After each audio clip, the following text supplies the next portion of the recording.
সমুদ্রপথে মানব পাচার রোধে বাংলাদেশ কোস্টগার্ডের নজরে চলমান রয়েছে। গোপন তথ্যের মাধ্যমে জানা যায়, টেকনাফের সমুদ্র এলাকা দিয়ে সাগরপথে মালয়েশিয়ায় বিপুল সংখ্যক মানুষকে মানব পাচারের উদ্দেশ্যে নিয়ে যাওয়া হচ্ছে।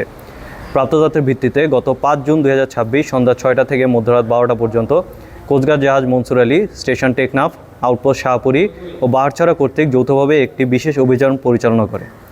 অভিযান চলাকালে একটি সন্দেহজনক বোটকে থামার সংকেত দেওয়া হলে বোটটি সংকেত অমান্য করে দ্রুত গভীর সমুদ্রের দিকে পালিয়ে যাওয়ার চেষ্টা করে। পরবর্তীতে ধাওয়া করে বাহারছড়া সংলগ্ন সমুদ্র এলাকা থেকে বোটটি আটক করা হয়। আটককৃত বোটটি তল্লাশি চালিয়ে মালয়েশিয়ায় পাচারকালে 50 জন ভুক্তভোগীকে উদ্ধার করা হয় এবং 9 জন মানব পাচারকারীকে আটক করা হয়। উদ্ধারকৃতদের জিজ্ঞাসাবাদে জানা যায়, সংঘবদ্ধ পাচারকারী চক্র বিদেশে উচ্চ বেতনের চাকরি ও উন্নত জীবনের প্রলোভন দেখিয়ে বাংলাদেশি ও রোহিঙ্গা নাগরিকদের টেকনাফে নিয়ে আসে। পরে তাদের গোপন আস্তানায় আটকে রেখে নির্যাতন ও মুক্তিপণ আদায় করা হয়। পাচারকারীরা উদ্ধারকৃতদের সাগরপথে মালয়েশিয়া সহ বিভিন্ন দেশে পাচারের পরিকল্পনা করেছিল। এছাড়া কয়েকজন ভুক্তভোগীকে দেশের বিভিন্ন স্থান থেকে অপহরণ করে মুক্তিপণ আদায়ের তথ্য পাওয়া গেছে। উদ্ধারকৃত ভুক্তভোগী, আটক বোট ও মানব পাচারকারীদের বিরুদ্ধে আইনানুগ ব্যবস্থা গ্রহণের কার্যক্রম প্রক্রিয়াধীন রয়েছে। মানব পাচার রোধে কোস্টগার্ড ভবিষ্যতেও এ ধরনের অভিযান অব্যাহত রাখবে।